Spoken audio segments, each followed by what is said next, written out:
Hello everyone, welcome to Shri boutique. ಇವತ್ತು ನಾನು ತೋರಿಸ್ತಾ ಇರೋ ನೆಕ್ ಡಿಸೈನ್ ಬಂದು ನಮ್ಮ ಪೇಜಲ್ಲಿ ತುಂಬ ಡಿಸೈನ್ ಮಾಡಿರೋವಂಥ ನೆಕ್ ಡಿಸೈನ್ ಆಗಿರುತ್ತೆ. ಇದು ಎಲ್ಲ ಕಸ್ಟಮರ್ಸ್ಗೆ ಇದೇ ನೆಕ್ ಡಿಸೈನ್ ತುಂಬ ಲೈಕ್ ಆಗುತ್ತೆ. ಸೊ ಇದೇ ಡಿಸೈನ್ಸ್ನ ತುಂಬ ಡಿಸೈನ್ ಮಾಡಿದ್ದೀವಿ ನಾವು.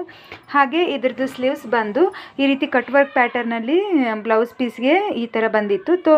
ಸೊ ಎಲ್ಬೋ ಸ್ಲೀವ್ಸ್ನ ಕೊಟ್ಬಿಟ್ಟು ಡಿಸೈನ್ ಮಾಡಿದ್ದೀವಿ. ಹಾಗೆ ಇದ್ರದ್ದು ಫ್ರಂಟ್ ನೆಕ್ ಬಂದು ನೋಡ್ತಾ ಇರ್ಬೋದು ನೀವು, ತುಂಬ ಚೆನ್ನಾಗಿ ಬಂದಿದೆ. ಫ್ರಂಟ್ ಅನ್ನೋದು ಈ ರೀತಿ ಶೇಪಲ್ಲಿ ಫ್ರಂಟ್ ಅನ್ನೋದು ಡಿಸೈನ್ ಮಾಡಿದ್ದೀವಿ.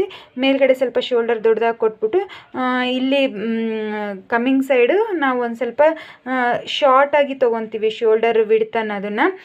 ಸೊ ವೇರ್ ಮಾಡಿದಾಗ ತುಂಬ ಚೆನ್ನಾಗಿ ಕಾಣುತ್ತೆ. ಪ್ರಿನ್ಸ್ ಕಟ್ಟಲ್ಲಿ ಬ್ಲೌಸ್ನ ಡಿಸೈನ್ ಮಾಡಿದ್ದೀನಿ. ಫಿನಿಶಿಂಗ್ ಎಲ್ಲ ನೋಡ್ಬೋದು ನೀವು. ಇನ್ವಿಸಿಬಲ್ ಥ್ರೆಡ್ ಪೈಪಿಂಗ್, ಅದ್ರ ಫಿನಿಶಿಂಗು, ಒಳಗಡೆ ಮಾರ್ಜಿನ್ ಫಿನಿಶಿಂಗ್ ಎಲ್ಲ ತುಂಬ ಚೆನ್ನಾಗಿರುತ್ತೆ ನಮ್ಮಲ್ಲಿ ಫಿನಿಶಿಂಗ್ ಮಾತ್ರ. ನಿಮಗೂ ಕೂಡ ಇದೇ ರೀತಿ ಕಸ್ಟಮೈಸೇಷನ್ ಬೇಕಾಗಿದ್ದರೆ ಕಾಂಟ್ಯಾಕ್ಟ್ ಮಾಡ್ಬೋದು. ಹಾಗೆ ಬ್ಲೌಸ್ ಡಿಸೈನ್ ಹೇಗೆ ಅನ್ನಿಸ್ತು ಅಂತ ಕಾಮೆಂಟ್ ಮಾಡಿ. ಇಷ್ಟ ಆಗಿದ್ರೆ ಲೈಕ್ ಮಾಡಿ. Thank you.